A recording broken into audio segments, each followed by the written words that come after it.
San Baiskano, I'm Grace Brown. You're watching Talk With Me. San Baiskano utsukchite. Hello and welcome to this edition of Talk With Me. I'm Grace Brown. My guest today is Dr. Oyan Sanjasorin, the head of the Zorig Foundation for Advancing Democracy in Mongolia and the chair of the Global Water Partnership. Dr. Oyan Sanjasorin is a former Minister of Environment and Green Development, former Member of Parliament, and former Minister of Foreign Affairs of Mongolia. She graduated with a PhD in Earth Sciences from Cambridge University, as well as a bachelor's degree in geochemistry from Charles University, Prague. She speaks English, Russian, Czech, and Mongolian. Dr. Oyan is also chair of the Special Olympics Mongolia Group and chair of the Mongolia chapter of Women Corporate Directors. Her organization, the Зориг Foundation, was founded in memory of her late brother, a key leader in Mongolia's democratic revolution, and aims to preserve democratic values in the country, including by training a new generation of leaders.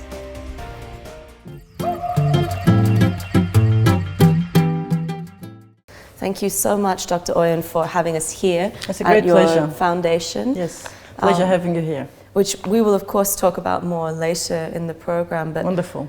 I want to start from the beginning. I mean, you have held 5 consecutive terms in Mongolia's parliament, which is no easy feat. We know how often politicians change in this country.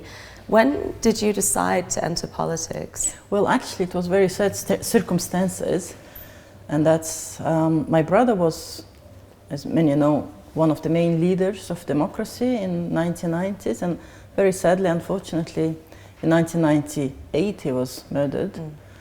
And that, of course, led me into politics, and I ran in by-elections, 1998. And because it was very difficult, and I would even call sort of opaque politically situation, I decided to call for more transparency and more cleaner politics.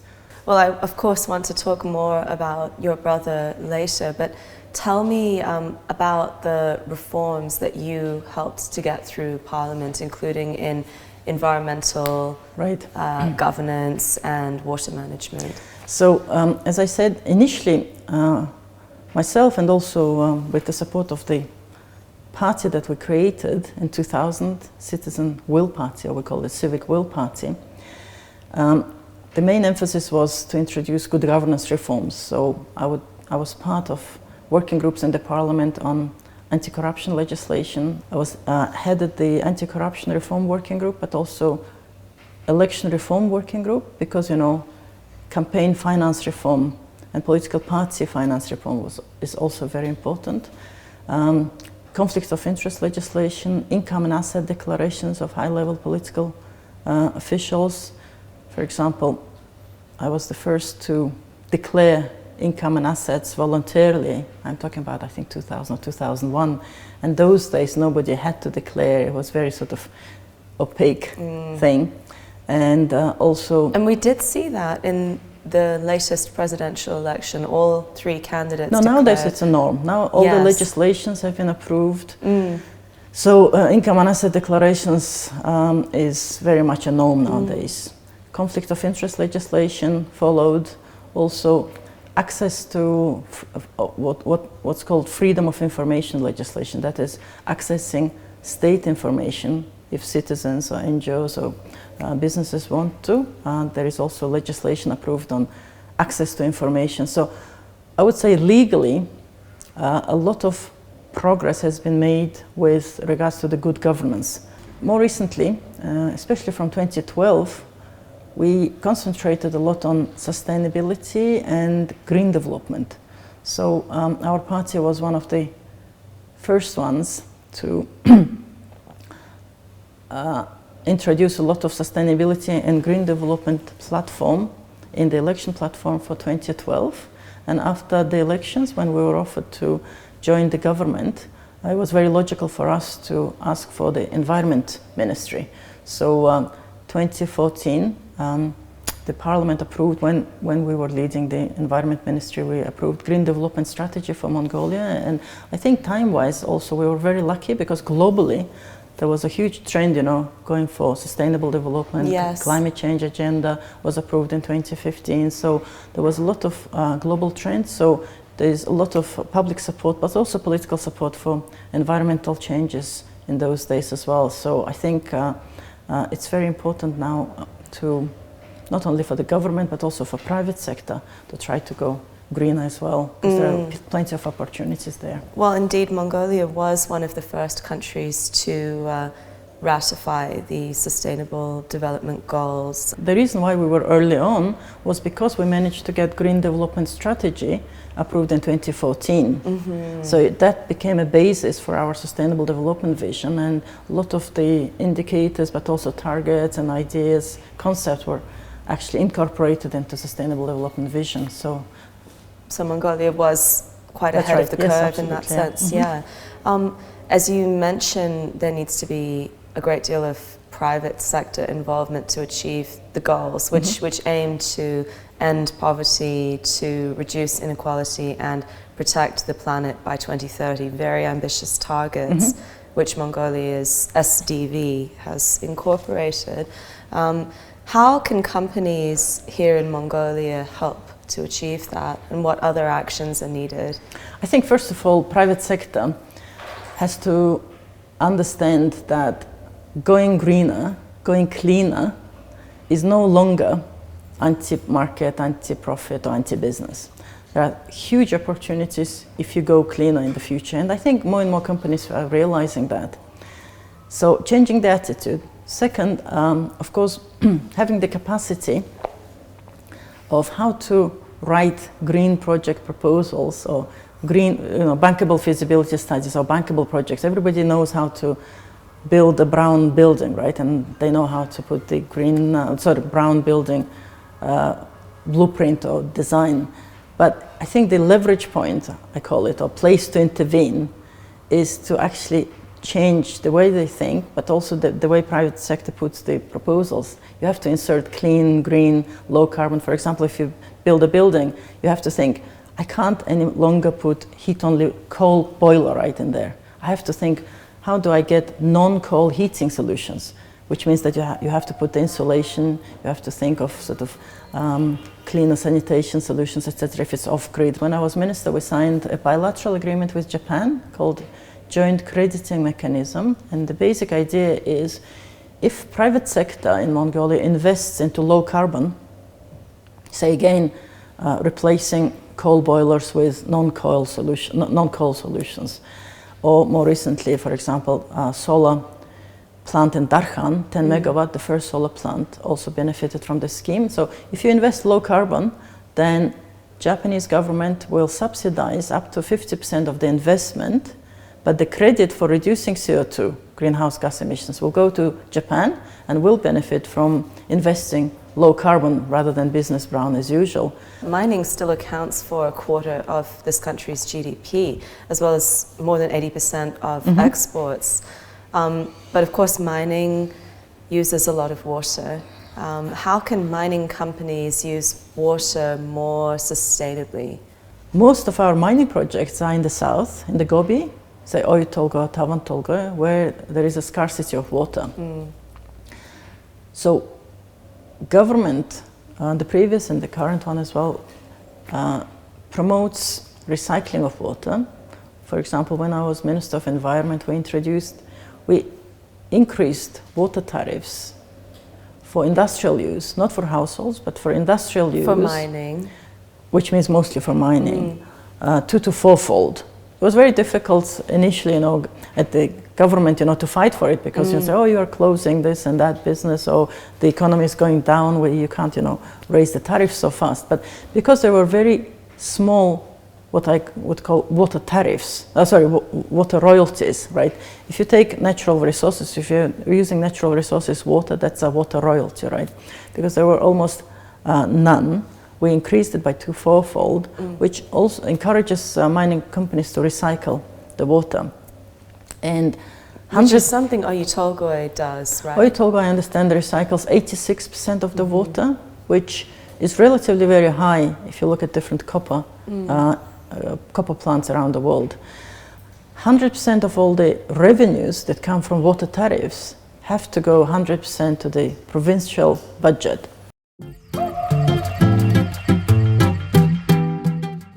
According to the United Nations, Mongolia is one of the most sensitive countries to climate change globally. Its temperatures have increased more than 3 times faster than the global average over the last 70 years. A quarter of the country has now turned to desert, according to official data. This year, 75% of the country is affected by drought after the hottest summer in half a century. How important is water management in adapting to climate change here? Well, when one talks about adaptation to climate change, even globally, the water comes first, right? So water is very, very important for adaptation globally, and especially for Mongolia. And you're absolutely right. Mongolia actually warmed up much more intensely than the global average. Not that Mongolia contributed too much to the climate change, exactly. Right? It's a relatively low emitter, but it's a low population affected by everybody yes, else. It's a low population, and the nomadic herders for hundreds, if not thousands of years, lived more or less in harmony with nature. They wouldn't accumulate much, right? They would move from one pasture to another, let the pastures rest. And this nomadic herding, or what's called livestock pastoralism, used to be thought as a bit of an obsolete thing a few decades ago. And in some countries, like in some African countries or in Mongolia, they were encouraged to settle, right, and put fences. But nowadays, more and more research, especially from IUCN, International Union for Conservation of Nature, or UNEP, is showing that this nomadic livestock herding, this pastoralism, where you move and then let the pastures rest, is actually more sustainable livestock herding, and probably in line with what we're trying to now achieve, greener, more sustainable consumption and livestock herding.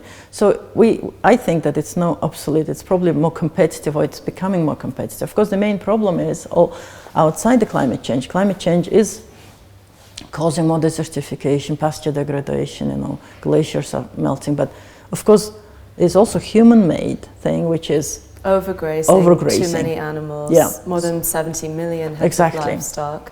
So now, at this stage, we don't know exactly the numbers, how much is climate change affecting and how much overgrazing, but we have to work with both, right? We need to try to come up with some good formulas and ways of sustainable livestock herding, improve the quality of the herds to get more income from the herds, right? From more income from lesser number of herds, that is. Also diversify the herders' economy, that is, introduce sustainable tourism, a bit of agriculture and things like that, right? And at the same time do some adaptation projects as well. You also lead the Mongolian chapter of Women Corporate Directors, which is the biggest organization for female corporate directors worldwide. In Mongolia, we have 15% of women who are directors, and a third are middle managers. Do you think that there is still a glass ceiling for women here? And if so, how can that be broken? No, there is still a glass ceiling for generally women getting to high-level positions, whether it's politics, business, or I remember even just 2 terms back in the parliament, we were only 3 women out of 76. So you can imagine all these decisions that are made on behalf of the people in the parliament. There will be only 3 women's angle and then 73 men's angle, right, or vision. So we finally managed to introduce women's quota for 2012 elections, and that's 20% of those who will run, not necessarily proportional or reserved seats. So where last elections it was minimum 30% running, so that's why now we have I think almost 16 out of 76. It's still not even 20%. We have now again it's still below the Asia Pacific average, but as you say, it's a big jump from the past. That's right, but we need at least minimum 30% critical mass, right, in the decision making. When it came to the corporate world, I think you are right, there are still, when you look at the board level but also at executive director level, we still, it's men-dominated, and we decided to create, with Unra, who is currently a member of parliament, the Mongolian chapter of Women Corporate Directors, which is the largest international network of women board members, but also directors as well.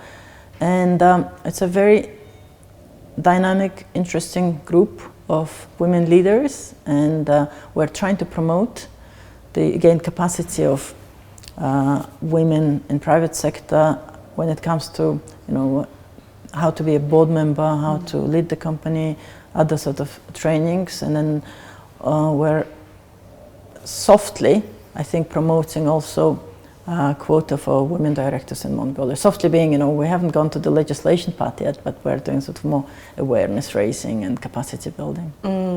What kind of challenges do Mongolian women face when they want to reach the top? And, you know, have you yourself encountered any of those challenges? I think absolutely. You have a lot of this anecdotal and serious evidences how women are treated both in politics but also in the corporate sector, even in the parliament. Again, as I say anecdotally, if men talk and give speeches, everybody sort of very carefully listen. When women, they probably will, I wouldn't be surprised if their speech will be cut, or there were some media monitoring, and when it comes to women politicians, there will be a lot of media reports about how women look, or more sort of derogatory, or not going into the substance what the women said, but more sort of superficial things around them, and more critical rather than criticizing men. With men, the people are happy to overlook some of the mistakes, but with women, people are much harsher. And also, I tell the young women, you know, women have to work twice as hard to be accepted, or even accepted or recognized at the same level as men, because that's the stereotype still exists for hundreds of years. But it doesn't mean that women have to spend twice as much time. They have to be more efficient, cleverer, smarter with time and with everything else.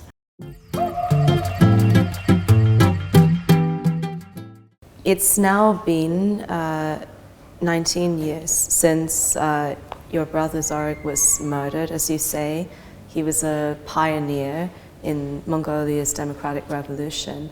You know, this case has dragged on so long. There were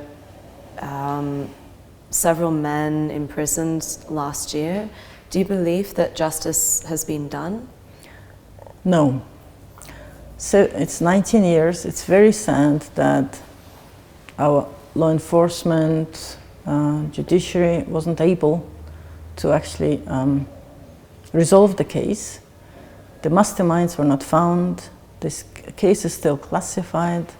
The courts were behind the closed doors. So as a family, we are not convinced. So we are calling for the case to be declassified. We called for the courts to be open, but it didn't happen. And masterminds were not found. So no, we're not convinced. I think it's very, very sad. And it's not only our family. The public, Mongolia, really respected we know that a lot of Mongolian people respected my brother, and also they have the right to know what happened. And do you think they will ever know? Well, I still hope. I still have some hope, but at this stage I'm not convinced that things are going the right way. Well, of course, one of his great legacies is the Zorig Foundation, where we're sitting now. Tell us about the work that the Zorig Foundation does in terms of promoting youth leadership and strengthening this country's democracy for the future. The foundation was created at the end of 1998, and we've been really concentrating on three main lines of work, as I would say. Initially, we've done a lot on good governance, education, awareness campaign. More recently, we've been concentrating a lot on youth. I think for the last more than 10 or so years, our NGO has raised funds and supported local scholarships for 2,500 students locally. We now run a number of very popular now and very good leadership programs, young leadership program, environment fellowship program, women leadership program. More recently, we've been trying to get rural young people to come, so we have rural leadership programs as well. And that's how I think we're penetrating and helping the communities through those young people. And we find that very, very rewarding as well. Well, young people certainly played a critical role in this year's presidential election. I mean, 10% of the votes turned out to be blank ballots. Many of those cast by young people who felt that the two main political parties, in particular the Mongolian People's Party and the Democratic Party, simply didn't represent them in this race. Do you believe that young Mongolians will have a stronger voice in future in this country's politics? I think there are two things. One is, I think many Mongolians, including those young people who voted blank, they probably thought that they deserved better candidates. Second, if you noticed from last 2016 elections, 21% of the voters voted for non-two parties, yet it resulted in only 2 seats. That is because we have an election system which is first past the post, the UK type, and it's called winner takes all. So it's almost impossible, and because I used to represent a third party, and it's not only our party, for any third parties it was almost impossible to get more than a few seats. It's the election system which forces 2 political parties, and that's why democratic parties are a merger of more than 10 political parties. Otherwise you split the vote and you end up with nothing, right? So it's just the election system, plus it's all these factors of how much money is becoming one of the larger top factors if you win elections or not. And it's there are a lot of factors that will not allow youth, women, non-incumbents to win the elections. I think it's very sad because, you know, it's seemingly very democratic elections, but at the end of the day, it's only those with powerful incumbents, with money, with media, they will have the opportunity to win, and for anybody else it's almost impossible. Vested interests and corruption are still seen as one of the key challenges to Mongolia's democracy, from the sale of government positions across political parties to the sale of government contracts. Do you believe that corruption is undermining the democratic revolution that began here a quarter of a century ago? No, corruption is a major problem. Compared to 15 years ago, when we didn't have a legislation, then we didn't have all those, transparency rules for incomes. We used to say being corrupt is low risk, high profit, and the main aim was to have it high risk and less profit, right? So definitely it's high risk. So definitely legally went forward. So there are some people that are worried that, they don't want now this corruption being used as a tool for political infighting. That's also very bad. It's not only Mongolia. In many Asian countries there is this worry. So legally things are there. Of course, we need to implement. We are no better, no worse than any probably post-communist country with that. But we really have to deal with that.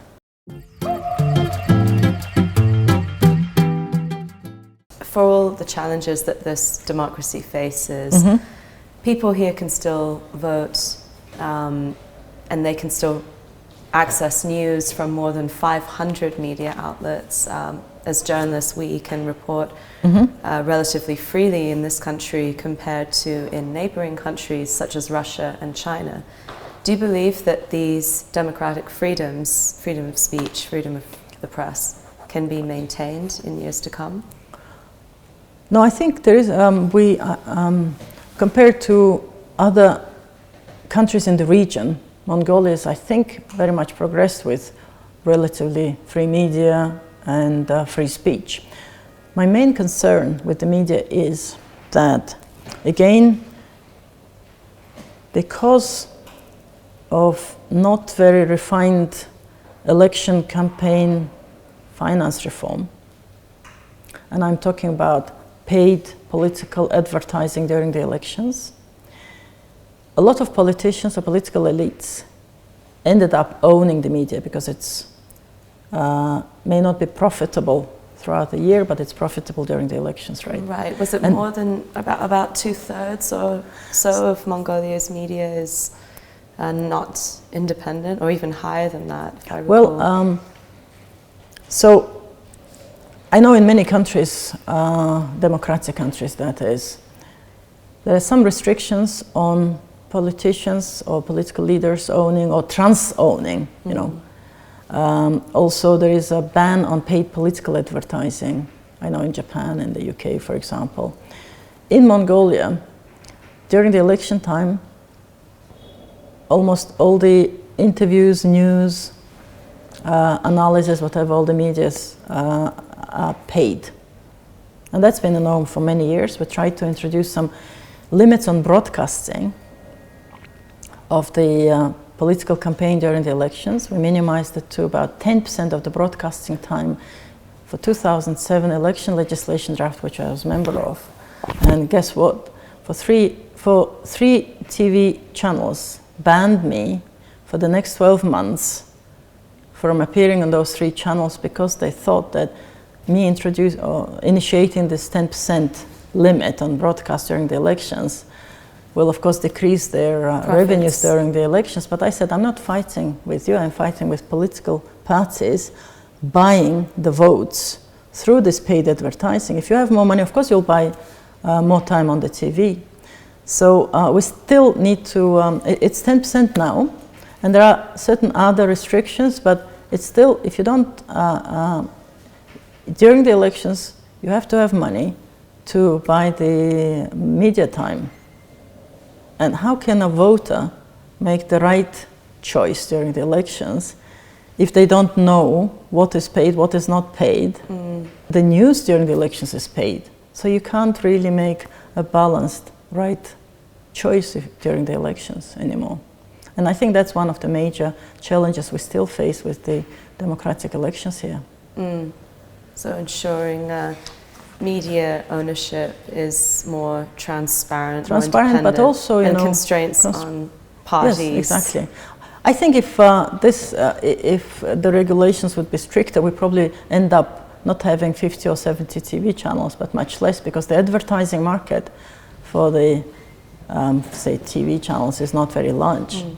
So it's even better for the media if there is a if it's not so widespread, because then media will become better quality, because the pool of advertising will be not for 50 but maybe for 50, not 50 but 15 channels, and then it's even better for the media to become independent, better quality. But because politicians are owning it and keeping it sort of, right, even if it's profitable or not profitable, and waiting for the elections, then it's even bad for the media. So media people have to understand that it's actually longer term, it's better for them.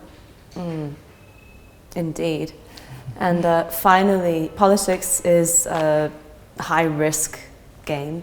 What would your advice be to any young people who want to enter politics? I would say, especially young women, be brave, because especially women don't really believe until they're 100% ready for something, and apparently men, they'll go even if they're just 20% ready, right? Or when you look at the qualifications. So for women, be brave and don't be afraid to take risks. Don't be afraid to take failure. And of course, failures will also help you to get up and become stronger. And especially if there are so many problems that we still face in Mongolia. I mean, so many challenges. You know, 1/4 of the population still live below poverty level, air pollution, health, education. We have so many pressing needs that we need a lot of young people, women, everybody to get involved and be part of the solution. We can't wait, you know, for somebody like during the communism that Politburo solving on behalf of us. We have to be part of the solution. So for that, we need to be active. We need to be engaged, involved, and be brave as well. Thank you so much, Dr. Ouyun, Thank you very much, Grace. Talk with me. Thank you. Thank you. It's a pleasure. And that brings this edition of Talk With Me to an end. That was Dr. Ouyun Sanjasuren, the head of the Zorig Foundation and the chair of the Global Water Partnership here in Mongolia. I'm Grace Brown. You can follow us on Facebook. Our page is Talk With Me, Star TV Mongolia. You can also find us on Twitter at Talk With Me. Thank you for joining us and hope you can tune in again next week. Bye.